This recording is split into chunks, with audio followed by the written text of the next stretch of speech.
Welcome to Politics Done Right. I am your host, Egberto Willies. This is a progressive program that will take the mystery out of politics. This is the program that will encourage you to make sure government becomes we the people. Whether you are liberal, progressive, conservative, or otherwise, you get to air your point of view. We are an independent media outlet that, unlike mainstream media beholden to corporations, we only owe allegiance to you. Remember, you can also send me a tweet at EGBERTOWILLIES. That is at Egberto Willies. Let us engage. It is Politics Done Right.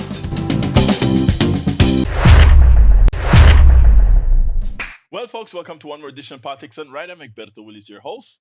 We're going to have a great show for you today. Welcome aboard, Lynette, Joanne. How are you guys doing on Substack? I missed the first few dozen, but if you want me to call out your city and state, throw it into the chat. I'll be doing so. I voted in early vote. Yes, I did. Early voting is what I did.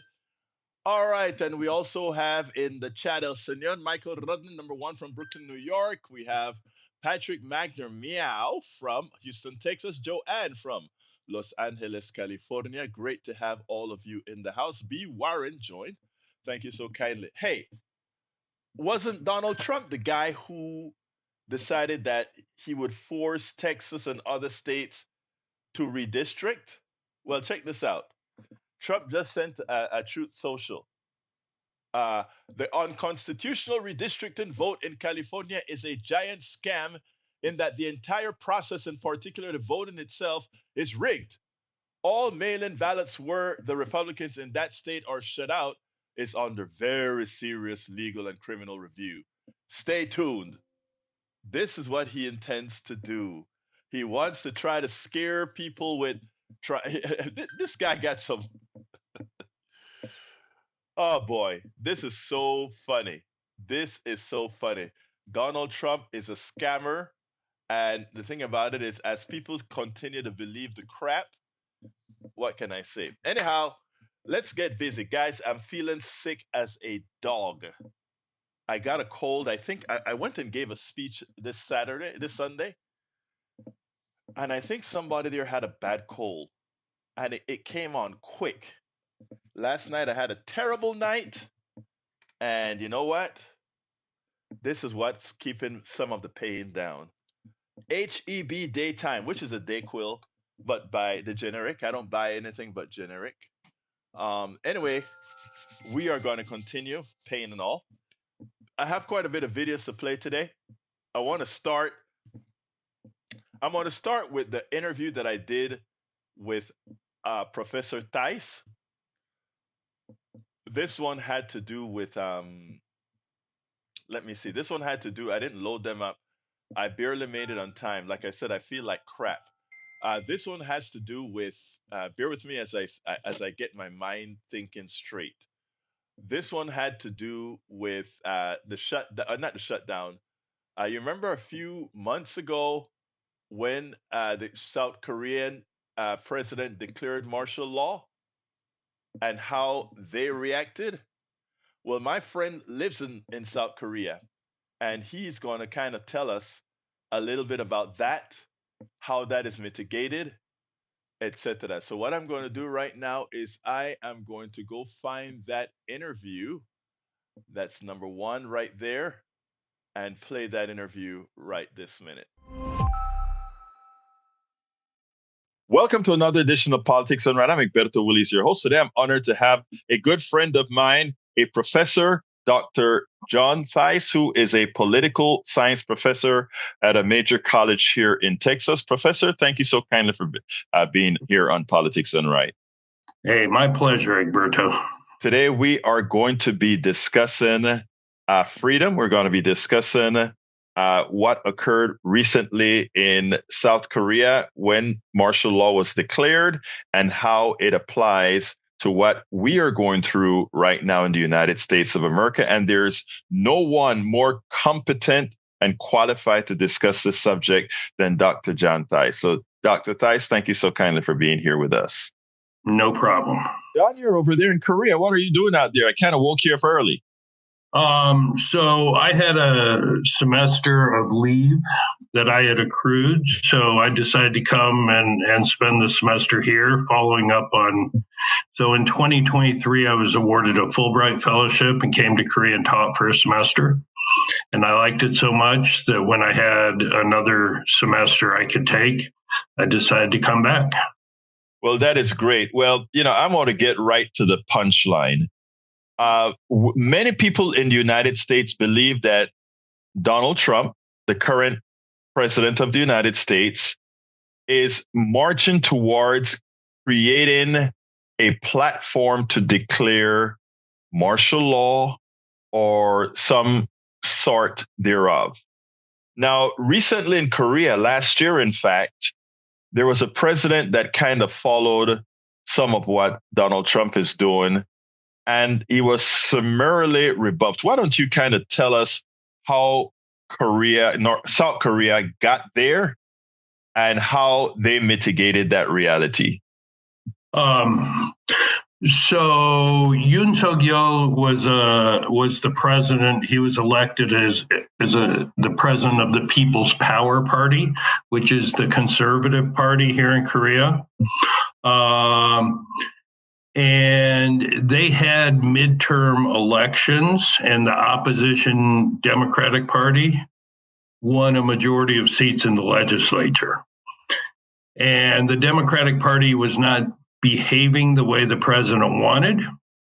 So on December 3rd, I woke up in the States with the news that Yoon had declared martial law. And so I watched his talk, his speech, why he was declaring it, and it just echoed all the things. So just a little background, I had grown up in Korea from 1962 to 1980. So I experienced martial law under Park Chung-hee and Chun Doo-hwan, two presidents then. I lived through a coup d'etat in 1979, a lot of pro-democracy protests in the 70s, early 80s. So I had seen presidents declare martial law before, and what Yoon was saying when he declared martial law was simply exactly what Park Chung-hee and Chun Doo-hwan had said before, that there were communist influences in the opposition party. I can understand Yoon's frustration. He was trying to get a budget passed, and the opposition party wouldn't pass the budget that he wanted. And so he basically saw it as a way to get the control of the country that he couldn't have with the legislature in the opposition party hands. So he declared martial law. Literally within an hour, people were in the streets. The National Assembly is on Yeouido Island. It's estimated there were 200,000 to 300,000 people came out. This is now in the middle of the night. Yoon tried to get the military to take over the National Assembly because in South Korea, if a president declares martial law after the experiences that they had, the National Assembly can force him to take back the martial law. So the National Assembly was trying to meet. The place was surrounded by soldiers. A couple 100,000 Koreans came out. And the National Assembly was able to meet. They voted to tell Yoon to get rid of martial law, to undeclare martial law, which Yoon ultimately did about 6 hours after he declared it. But then, of course, there were calls for his impeachment for carrying out an act that was clearly out of bounds. Right. I mean, I think, you know some of my work in Kingwood, and the work with deliberative dialogues, the work with public achievement, the various projects that I do are always aimed at getting people left and right working together to solve problems in their community, to talk about issues in their community. That's because I think democracy is really about compromise. And we have to be able to talk to each other to find out where the common ground is, to find out where the compromises can be. And in Korea, the opposition and the ruling party under Yoon, they weren't willing to compromise. And Yoon tried martial law as a way to simply get its power, and it backfired. And so I was actually in Korea last Christmas for about a month when all this was going on, and there were massive protests in the streets, about 200,000 people demanding the impeachment of Yoon. The legislature voted once. They didn't quite get enough votes. Then on the second time, they were able to impeach him. That then sent it to a constitutional court to decide if he would be removed from office. That decision was handed down in January, maybe February. Anyway, in the beginning of the year. And so Yoon was removed, and then they held another presidential election in June, where Lee Jae-myung from the Democratic Party was elected president. Yoon is now facing trial for treason for declaring martial law. When I heard his announcement, I thought there's no way the Korean people are going to stand for this. Remember, they had to fight for democracy, to get democracy from dictators. And sure enough, they didn't. Now, to be clear, there were some pro-Yoon, pro-president protesters. So when the impeachment trials or votes were going on when I was in Korea, there were a couple 100,000 in front of the National Assembly urging impeachment, and there were about 20,000 in another part of Seoul urging Yoon to stay and protesting against impeachment. So it's never monolithic, but the overwhelming number of people supported the impeachment and removal of Yoon for declaring martial law. And I just think Yoon wasn't willing to compromise on the priorities that he had. So he thought martial law was a better way to get what he wanted done. And of course, Yoon had grown up with martial law just like I had. So he thought, I can do this. This is what other people have done. Now, let's look at parallels now between what occurred in Korea and what is occurring here in the United States. It seems to me like Donald Trump is toying with the idea. He's laying, not necessarily that he's going to do it, but he's laying a foundation that in case he does it, just maybe he hopes it succeeds. Two questions then. Do you think he will do it? Well, three questions, that is. Do you think he will do it? Do you think our own military would consider that a legitimate order? And three, do you think the Americans, the populace at large, has what it takes, as the South Koreans did, to actually save their democracy? So, one, I don't think he would do it. I think it'll be more subtle. I'm disturbed by him wanting to send National Guard troops into cities over the objection of the governors and the mayors and even the police departments of those states and those cities. That's not a proper role for the federal government. So Portland, LA, Chicago, you and I live in a big city. It's not a crime-infested hellhole that people who don't live in the big city think cities are, okay? Crime rates have been going down. I think a lot of that is sort of manufactured to give a justification. And, Trump, the Department of Defense just ordered the state National Guards to create these rapid mobilization deployment forces, 500 people. I'm really more concerned about under the guise of election integrity or keeping elections safe, they post National Guard troops in heavily Democratic areas, have ICE agents there to take away anybody that might happen to not look like me. which is a very effective way of suppressing the vote. And that ends up keeping the House in Democratic or in Republican hands. I think that's the way it'll probably go. Declaring outright martial law would, I think, be a step too far. I think the American people wouldn't stand for it. Now, having said that, America is a much bigger country, and there are a lot of people that just think Donald Trump can do no wrong. And one of the things that I think, so there's a really good book by a political scientist named Murray Edelman, who talked about the symbolic uses of politics. And he said, for some people, politics is about getting things. Okay. So Jeff Bezos wants contracts from the Pentagon for his web service, and Elon Musk wants to sell NASA his services, and Palantir wants to make money from dealing espionage with federal data. Yeah.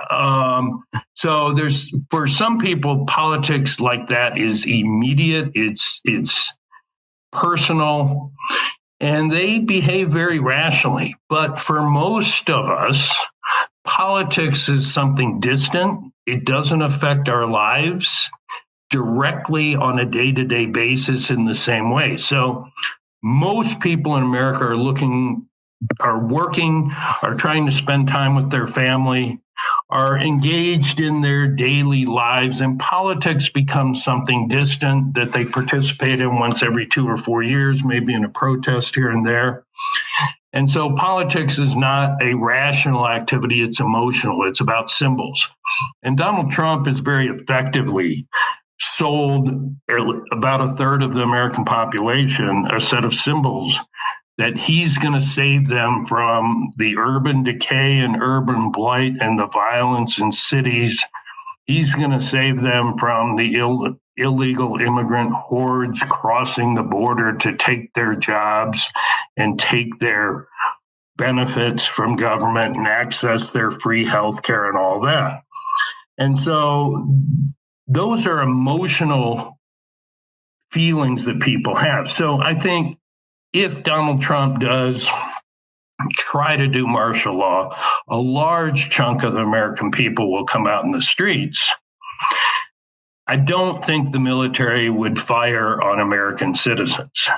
But I also don't think that Donald Trump cares much if citizens go out on the street. You saw his reaction to the No Kings protest, dumping shit on people on his AI video. So that's what he thinks of citizens. And so I think he just hunkered down and waited out and hoped that people have to go back to work and go back to their lives. And,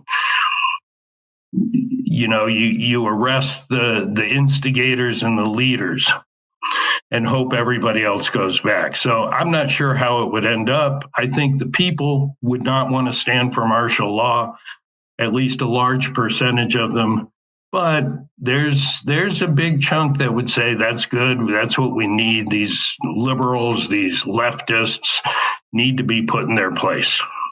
Now, ultimately speaking, you talk a little bit about the election. Do you think that ultimately the voter suppression that he's likely to try with both ICE and the Border Patrol and others will fail, or do you think that may actually succeed in letting them hold on to the House? I think there's a lot of disgust with Trump and his policies. So, but with the gerrymandering, it's going to be close, It's hard to say either way. Let me tell you, gerrymandering is a two-edged sword.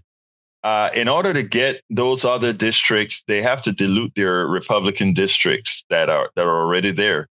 In a close election or in an election where Donald Trump is going to inflict a lot of pain on just about every demographic except the rich. And when I say demographic, I'm not talking ethnically necessarily, but class and the wide. Sure. Right. Don't you think that this urge to gerrymander Florida, Texas, and Indiana could actually backfire? It could backfire.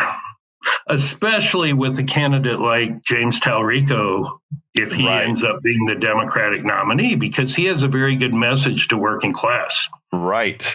So, It's interesting that you brought up Tellurico, because a lot of folks are looking at many others, and I have actually come down to believe that the electable Democrat in this race, in this year, in this time, based on his own personal realities, both medically and otherwise, working class medically and otherwise, including a bit of religiosity, it seems to me like he fits Texas like a glove. Your thoughts on that?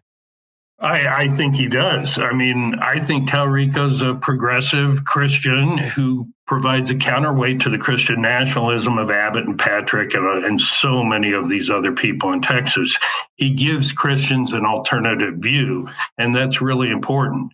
I mean, and you and I have had discussions in the past. I think running as a progressive with a strong message to working class people that it's bread and butter, and you stay away from the issues of gender identity and those sorts of things. Every human being has a right to basic civil rights, regardless of their gender identity, sexual orientation, or anything. But elections should be fought on the pocketbook issues, the bread and butter issues of the economy, and progressives have a good message on that. Absolutely. So, well, look, Dr. Theis, I'm going to close it down here on this particular issue. I want to thank you so kindly for having been on Politics Done Right to discuss this most present issue. Well, my pleasure to be here. It is funny because I always wake him up in South Korea. They're like, I think 12 or 14 hours ahead of us. And it's like, I can never get the time right. Hey, Doc, how you doing? Anyway, I gave a speech to the CPUSA a few days ago. Actually, on Sunday, I think that is where I got this cold, and I want to play this, and this is gonna tie right into what my brother here talks about, which is Patrick.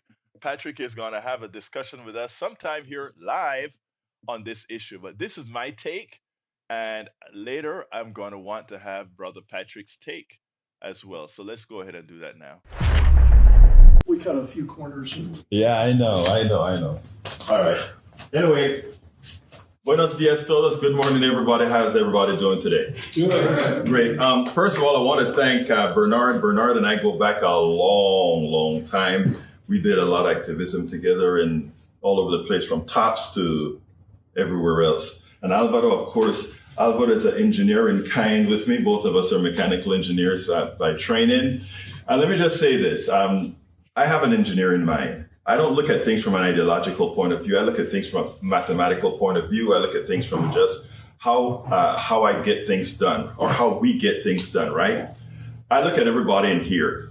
And the truth of the matter is, the first thing I walked in here, the second time I think I'm coming out to one of your things, Bernard, is I see all these books out here, right? And these are a ton of books. Guys are some smart people, right? I don't know 99% of the stuff likely in these books, but a whole lot of you in here read these books and you know about all of this stuff, right? You know about the Trotsky and the famous communists and all of that. The truth of the matter is, I don't know the major of all these things. Let me tell you what I do. I like to find smart people. And I take what smart people have to give and what engineers do with things from smart people. Alvaro could tell you, engineers take the intellect of scientists and they make something useful for society out of it. That's what engineers do. They're not necessarily the smartest people on the planet. They're not necessarily any of that.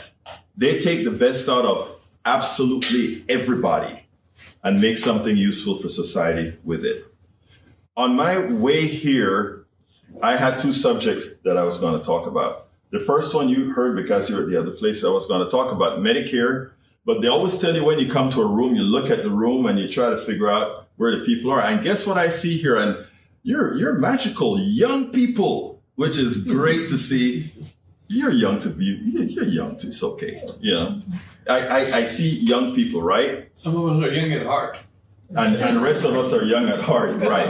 Okay. So then in choosing the subjects, I said the other thing I'll talk about then is AI. Who knows anything about AI right here? Who likes AI? Who thinks they like AI? Okay. Oh, I'm glad you said that, right? Look, we talk about capitalism and all that sort of stuff. Let me say this, and you can broadcast this everywhere. Capitalism is a failed economic system. We all know that. That part I do know. Capitalism is a failed economic system. But the one important thing that I'd like to talk about is AI and capitalism.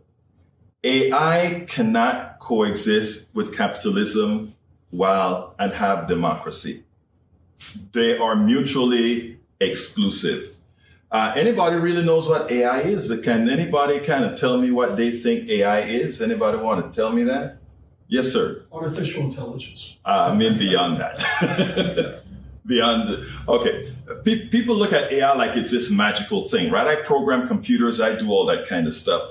And while a lot of folks are scared of AI, the one thing that I'm not fearful of AI at all. There are a lot of people writing books and writing papers of how dangerous this thing is. This thing is going to change society. This thing is going to end the world and all of that. And I'm sitting down there, and like I said, I program computers. And not only program computers, but do logics, etc. And I'm sitting down there, why are they doing it? And there's a real reason behind this. And I'm going to be having a discussion on one of my programs with somebody that disagrees wholeheartedly with my stance on AI sometime this week. But AI is really the composite knowledge of everybody, absolutely everybody. If you type on a website, AI is absorbing it. If you make a telephone call and you're recorded, AI is absorbing it. AI is it is a database of everything ever said, ever done, every book ever written. All of this has already been captured. So therefore, I could go ahead and do a query on ChatGPT or Insta or any one of these other guys and put something about this in here, and it'll narrate things out of these books for me. It's just things that are already there. So what is the real problem with AI and capitalism, as I am trying to promote as what we could actually use as a sentiment necessary to get rid of capitalism as an ideology and make capitalism just the tool that it is. On the video, they pretty much try to say the distinction between communists and socialists is that socialists want to modify capitalism and the communists want to destroy capitalism and have a different thing. The truth of the matter is, I really don't care. I don't care how you want to interpret that or talk about that or whatever. I just want capitalism or whatever the hell you want to call this stuff in its place. And its place is not taking care of us. Its place is not healthcare. Its place is not transportation. Its place is not energy. Its place is nowhere there. But AI, as it is today, what AI has the capacity to do is to pretty much turn us all from, back into indentured servitude, right? Because again, with the capability that it has to get rid of jobs, I use AI as I'm doing my media. I use a whole lot of AI. If I hadn't used a lot of the AI, I likely would have been hiring a lot of people. Is that wrong or right? Well, I don't get enough. I don't make enough not to be able to be an efficient user of these tools. So how does that blend with working with capitalism or not? Look, the people that fear AI, they say it's going to take away our jobs. They say it's going to take away our privacy. They say it's going to use a whole lot of energy. All these things are true, but all these things are mitigatable, right? What do I mean? It's going to use a lot of energy. Well, we have, the truth of the matter is we have unlimitless energy. What's stopping energy right now? Capitalism. How is capitalism stopping energy right now? The way that we can use resources to build energy systems, it doesn't follow a capitalist model. There's not a big profit into generating free energy that somebody can't capitalize on. When we talk about how does it handle getting rid of folks. You have the call centers that are no longer going to be there, no longer in Costa Rica or Panama or all these places that they're putting call centers right here in the United States. All those are gone now. That's true. Engineers, the other day I said, I write programs. I used to write real-time operating systems and that kind of stuff. I told AI, could you go ahead and write me a program that does this on several cycles? And you know what? It did it. And I looked at the code and it was like, damn good code. And when I saw that code, I'm like, okay, you know who else are in trouble? The people that never thought they were ever going to be in trouble. Engineers and white-collar jobs, now they're in trouble too. So that's a whole lot of jobs going. So then what are we going to do as a society? The truth of the matter is, why do I love AI? Because it's going to get rid of all these jobs. And why is that a good thing? Wouldn't you like to spend 75% more of your working time with your family, with your kids, and doing all kind of things? Wouldn't you like that? I would. If I could work 75% less time, I would. What is stopping that? It's the ownership of AI is stopping that right now. Who's the ownership of AI? We have Bezos and all the billionaires that are consolidating the ownership of these technologies. But does it really belong to them, or do they have the right to capitalize on it? Well, they do think that they do. But if AI is exactly what I said about the composite knowledge of all of us, everything that we do, all that we speak and all that kind of stuff, that knowledge doesn't belong to them. It really belongs to us, and it is upon us for us to go out there and tell the politicians or elect the politicians that are going to create the laws that are going to mitigate what's going on here. And that is what I'm advocating when I talk about things like how do we mitigate capitalism and AI. Capitalism and AI. The reality, it is not something that should be unachievable. It is something that I think when people are educated on the subject, educated on how these things work, something that we should actually handle. And that begins by first remembering that the ownership of all that makes up AI isn't the billionaires and I know that sounds cliche,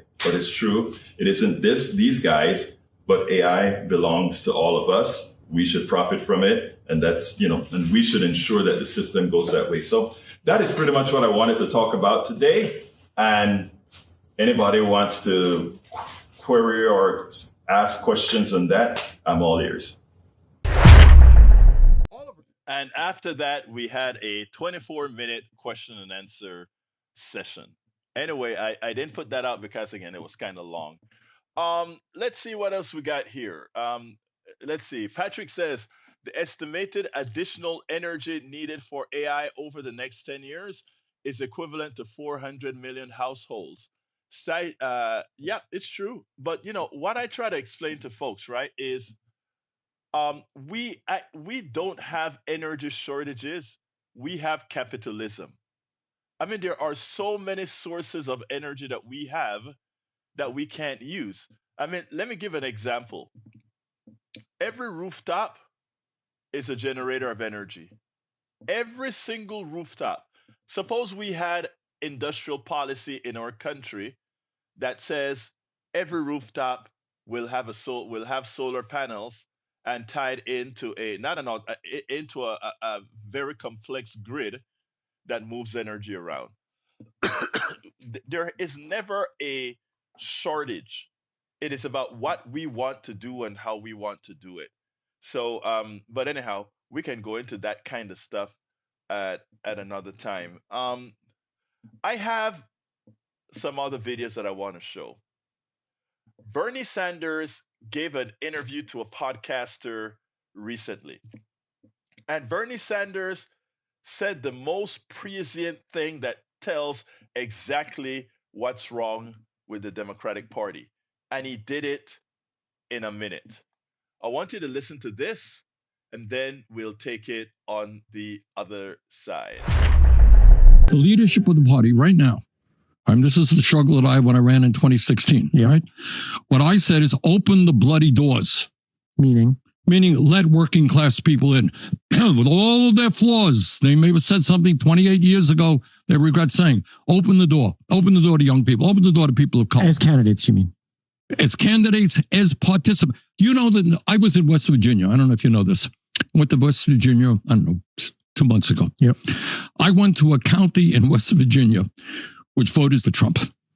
Okay. We had hundreds of people coming out. Unbelievable what I heard. Decent, hardworking, good people.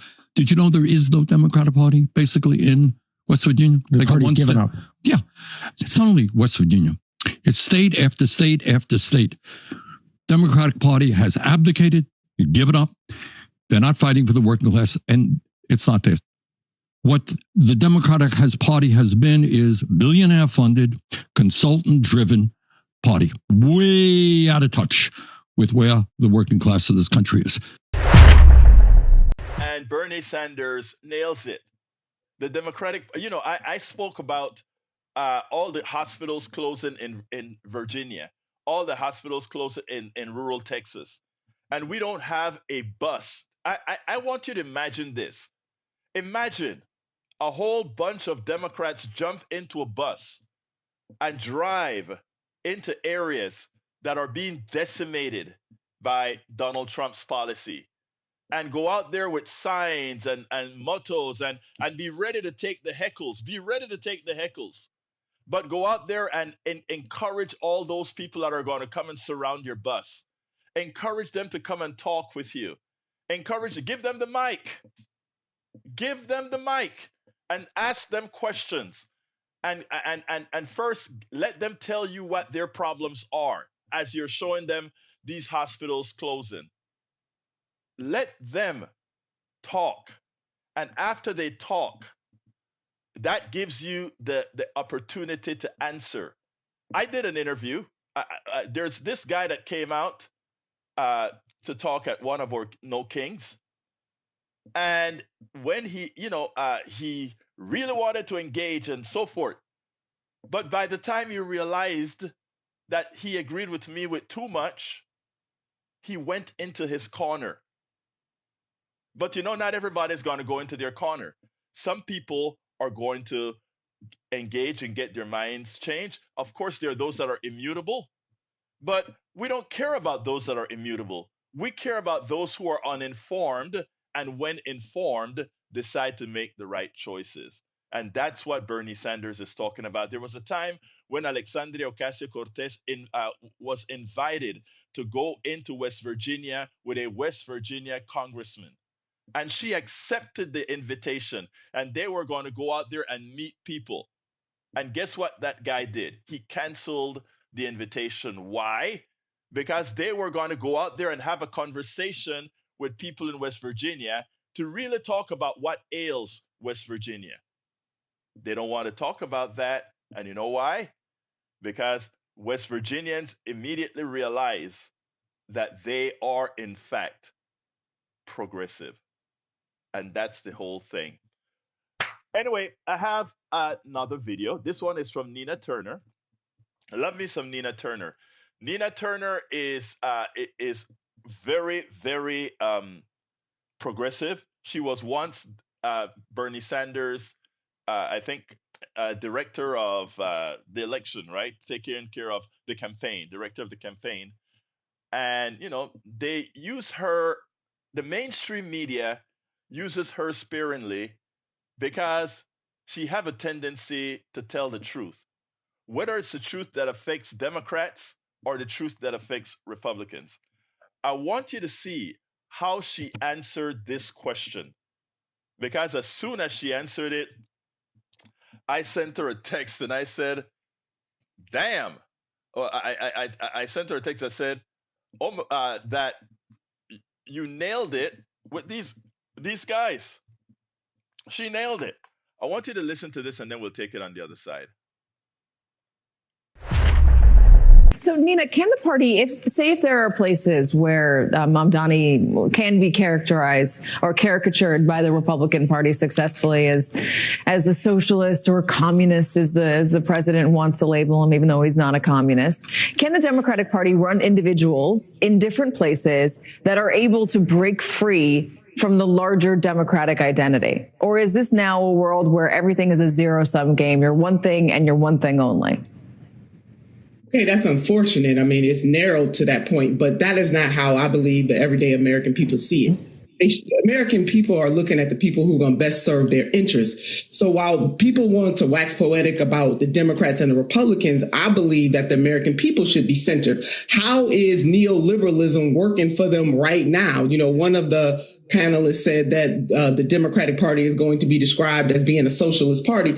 Well, how are things working right now? The last time I checked, the 2024 election, the neoliberal lost to President Donald J. Trump again. They tried to describe President Biden as a socialist. He said time and time again, I beat the socialists. So for all the economic pain that people have been feeling in this country, Katie, way before President Donald J. Trump came back into office, it was under President Biden, and now it is under President Trump.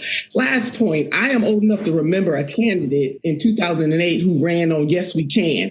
There was a reason why he ran on that, because the Democratic Party had failed to have a vision to provide provision for the people. That was a motivating message. And so to have people sit around and say, we can't have universal health care, where the majority of Americans, the majority of Democrats and the majority of Americans, by way of example, believe in Medicare for all by name. So to lay this as some kind of democratic socialism, no, it's what the American people want. And people like Chuck Schumer, people like Hakeem Jeffries, and some others, they are the ones that are out of touch with the needs of the American people. Madami won the primary, or he won the primary in the great city of New York. And if things stay the course, he is going to be the next mayor of New York City. And she nails it, right? Everybody wants to say that somehow Mandami is some socialist that's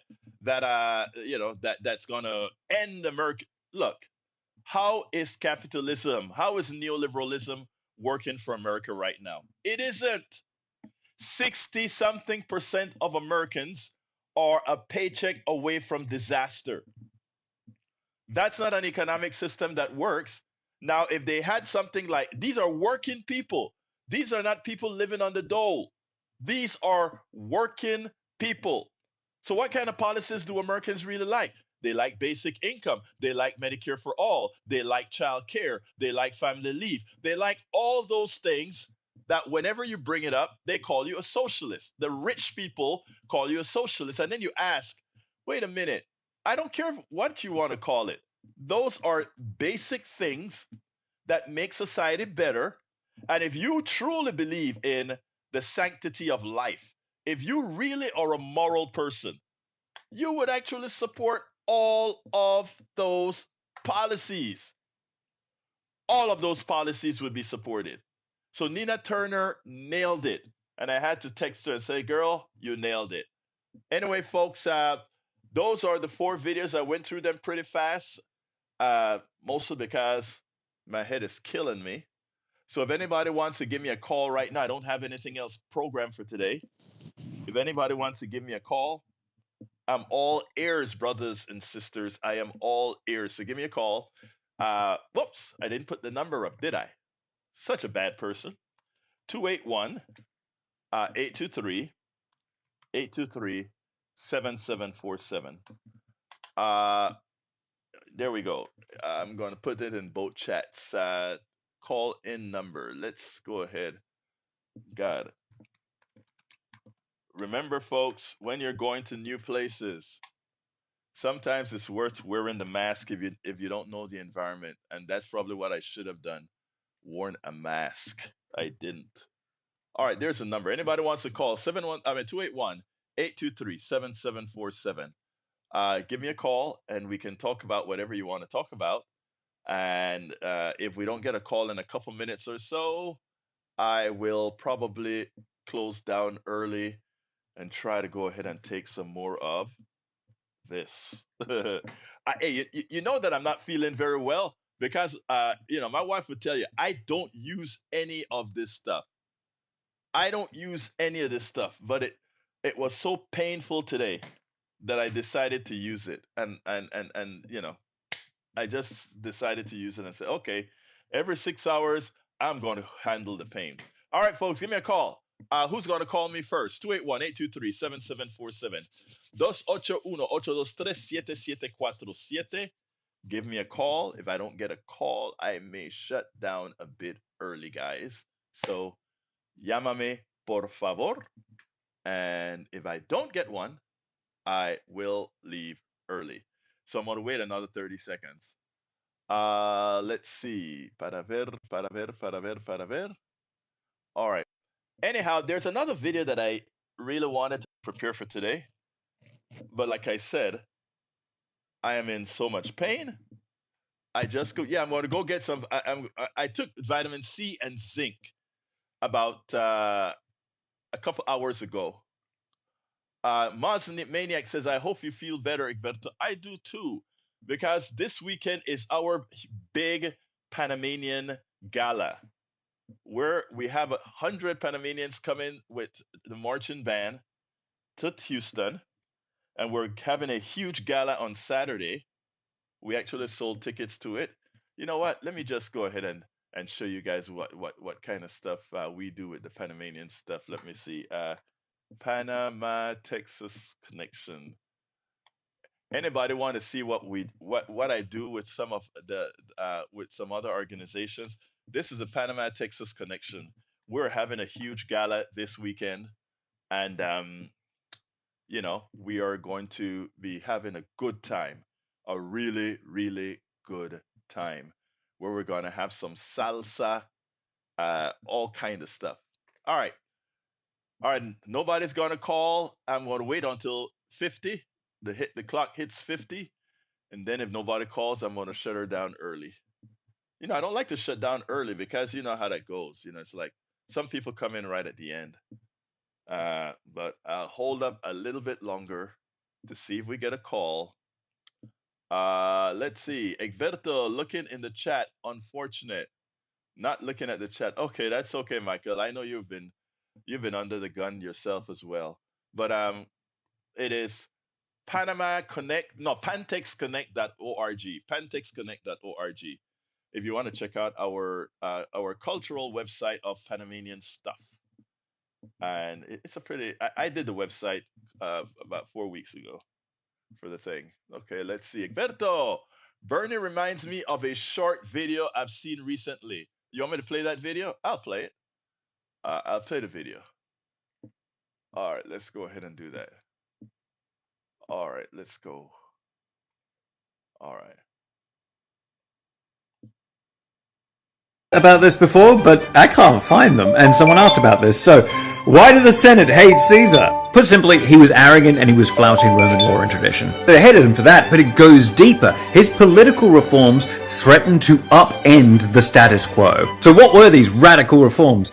To the modern lens, they sound kind of progressive. Number one, he was limiting the latifundia. The latifundia were like farming estate. They're like corporations. They were buying up all the agricultural land and using slaves to work it. Because they used slaves, it meant a lot of these Roman citizens couldn't find work in these areas, so they were flocking to Rome to find a job. So the city was overpopulated and crime was on the rise. Caesar's reform? The latifundia could no longer use slaves. They had to use Roman citizens, which meant they had to pay these citizens. Massively expensive. Not to mention, a lot of these senators were partners with the latifundia. He's messing with the money! Number two, he extended Roman citizenship to conquered territories. Now, notwithstanding how xenophobic Rome was, Roman citizenship has a lot of benefits. You could enter into legal contracts. You're exempt from torture and cruel punishment like crucifixion. If you had kids, they would be citizens, and you had voting rights. Caesar was extending voting rights to people that the Senate did not see as Romans, under the guise of integration and loyalty to Rome, which was really loyalty to him. He's messing with the votes! Number three, his land reform, which gave veterans land. He wanted the veterans to have something to retire on. Now, this seems like a nice retirement package. It was also kind of a bribe. It bought him the loyalty of the soldiers. Their future rested on the decisions of this man. He's messing with the army! Fourth, and probably last because I'm running out of time, he expanded the Senate. He basically doubled the number of senators. Caesar's new senators were very much not to the old Senate's liking. Soldiers and veterans, the sons of freedmen, former slaves and foreigners, leaders of Celtic and Gallic tribes in the Senate. And all these new senators owed their position to one man, Caesar. With a majority in the Senate, he could pass any law he wanted. He was messing with the voting structure of the Senate. He was the Senate. For all these old Roman traditional families that had held power for so long, it was too darn much. I feel like I did videos about this before, but That's a good one. That's a real good one, Michael Ratnan. And by the way, guys, E2247 wants me to point out: vote against Jason Miyares for Attorney General. Don't leave blank today. Vote for the guy. Is that a good video to put out there, or? Democrats have swept every. All right, let's see.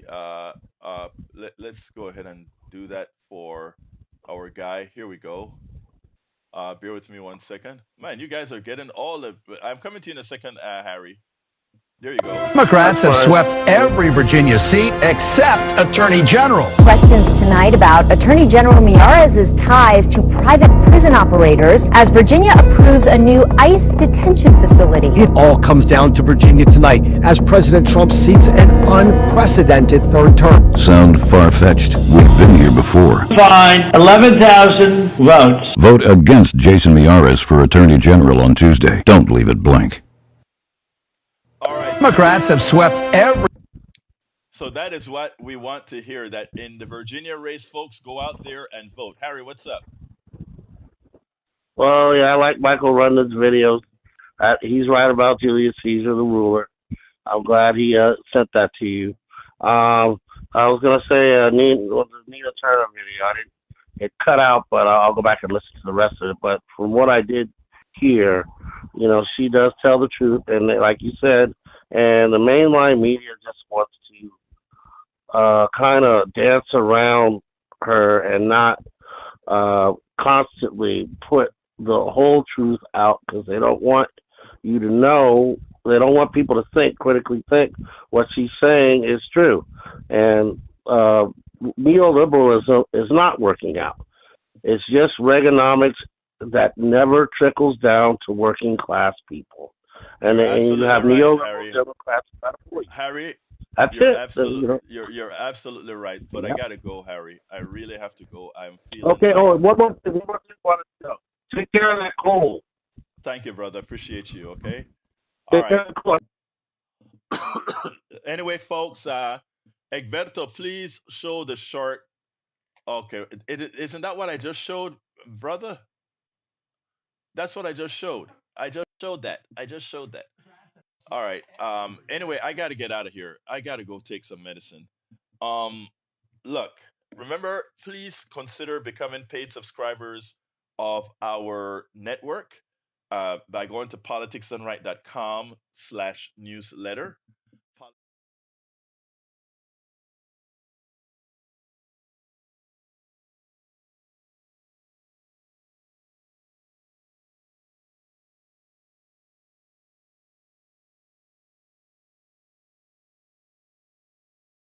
Sorry about that. Sorry about that, guys.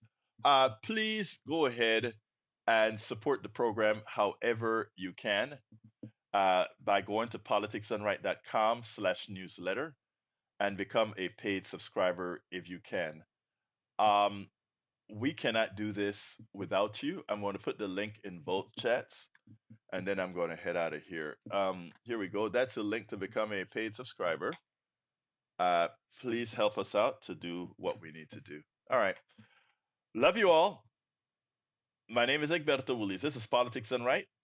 And you guys know how I end this baby. I am what?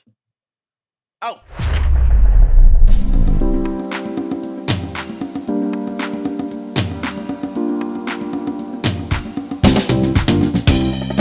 Welcome to Politics Done Right. I am your host, Egberto Willis. This is a progressive program that will take the mystery out of politics. This is the program that will encourage you to make sure government becomes we the people. Whether you are liberal, progressive, conservative, or otherwise, you get to air your point of view. We are an independent media outlet that, unlike mainstream media beholden to corporations, we only owe allegiance to you. Remember, you can also send me a tweet at EGBERTOWILLIES. That is at Egberto Willies. Let us engage. It is politics done right.